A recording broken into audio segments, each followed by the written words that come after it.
7 levels, 7 ways the NFL can bury a career destined for greatness.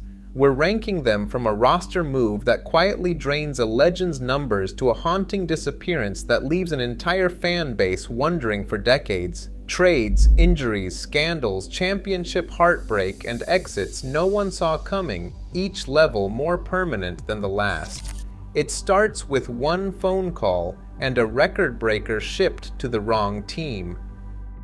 Number 1. Emmitt Smith's late career trade rewrote the ending for the NFL's all-time rushing leader. After 8 seasons as the heart of the Dallas Cowboys offense, 4 Super Bowls, over 15,000 rushing yards, and a reputation as one of the most durable backs in the league, Smith was released at age 35. He signed a 2-year deal with the Arizona Cardinals, and he found himself in unfamiliar territory. The numbers tell the story. His career rushing total stands at 18,355 yards, but only 610 of those came in a Cardinals uniform. His approximate value, a measure of overall impact, plummeted from 162 in Dallas to just 7 in Arizona. The move turned a record-breaking run into a quiet fade-out, shifting Smith from the center of the football world to the margins almost overnight. One roster decision turned a living legend's final chapter into a cautionary tale about the cost of a late career trade. Number 2. Joe Theismann's career ended not with a slow decline, but in a single, unforgettable moment on November 18, 1985. Under the glare of Monday Night Football, Theismann, a 4-time Pro Bowler and Super Bowl champion, took the snap against the New York Giants. As Lawrence Taylor broke through the line, what began as an ordinary sack became a medical emergency. Theismann's lower right leg suffered a compound fracture, both tibia and fibula snapping under the force of a high-energy axial load. Orthopedic analysis would later confirm the severity, a comminuted fracture that left no path back to the field. Theismann had thrown for 13,632 yards and 77 touchdowns before that night, but after, he never played again. The Washington Post's injury report the next day captured the shock that rippled through the league. Unlike a late career trade, which might gradually dim a player's legacy, this was immediate and absolute. Medical experts point to the biomechanics of the play, the angle of impact, the weight distribution, and the split-second timing that turned a routine tackle into a career-ending disaster. Theismann's abrupt transition from elite quarterback to broadcaster reframed his public identity overnight.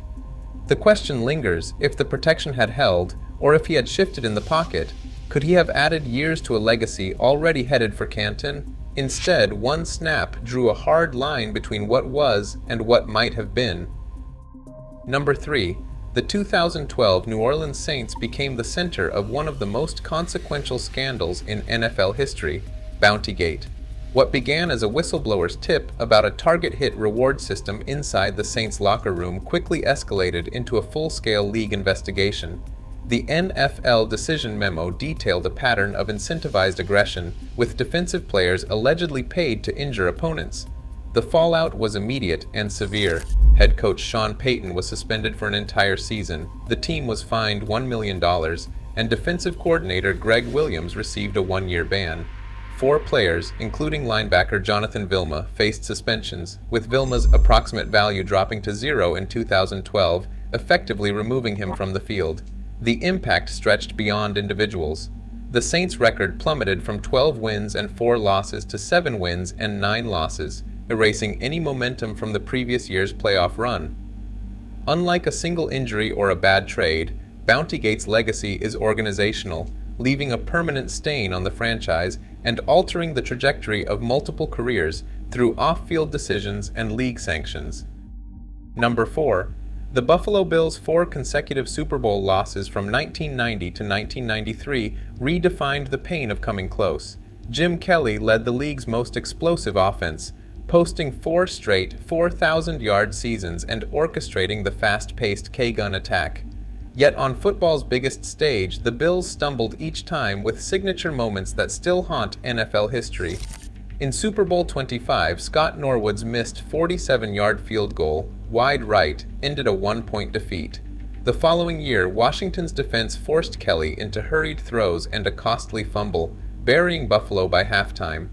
Against Dallas in Super Bowls 27 and 28, relentless pressure led to a cascade of turnovers. Kelly lost 5 fumbles across those 2 games, including a first-quarter strip sack by Ken Norton Jr. that set the tone for a rout. In total, Kelly's Super Bowl stat line reads 7 interceptions and 9 fumbles, 7 of them lost. Sports psychologists describe the Bills' run as a textbook case of cumulative trauma, each near miss compounding the mental weight, shaping how Kelly's Hall of Fame legacy is debated. The numbers are elite, but the memory of 4 straight defeats lingers, marking a permanent scar that statistics alone can't erase. Number 5. Walter Payton spent his entire NFL career as the face of the Chicago Bears, yet the franchise's defensive identity shaped the limits of his legacy. Drafted 4th overall in 1975, Payton entered a system built on tough defense and conservative offense, a philosophy that often left him grinding out yards against stacked fronts. In 1977, he carried the ball 58 times for 205 yards against Green Bay, a performance that remains the stuff of legend, a testament to both his endurance and the team's reliance on his singular talent. Over 13 seasons, Payton amassed 16,726 rushing yards, retiring as the NFL's all-time leader, but the Bears' scheme rarely gave him the spotlight afforded to contemporaries in more dynamic offenses. He captured just 1 Super Bowl ring in 1985, a year when the defense set the tone, and Payton's offensive role was overshadowed by the 46 formation. Analysts have long speculated how his numbers might have soared in a system like San Francisco's West Coast offense, where receiving skills and open field runs were prized. Instead, organizational inertia kept Payton's greatness partially veiled, a generational talent muffled by the context of his own team. Number 6. Steve McNair's story stands as one of the most devastating turns in NFL history, a career and a life ended not by age or injury, but by sudden off-field tragedy. On July 4, 2009, McNair was found dead in his Nashville apartment, the result of a murder and suicide that sent shockwaves through the league and left the Titans community reeling. Tributes poured in from teammates, coaches, and fans who remembered him as a co-most valuable player in 2003, a relentless competitor who led Tennessee to the brink of a Super Bowl title and redefined the quarterback position with both arm and grit.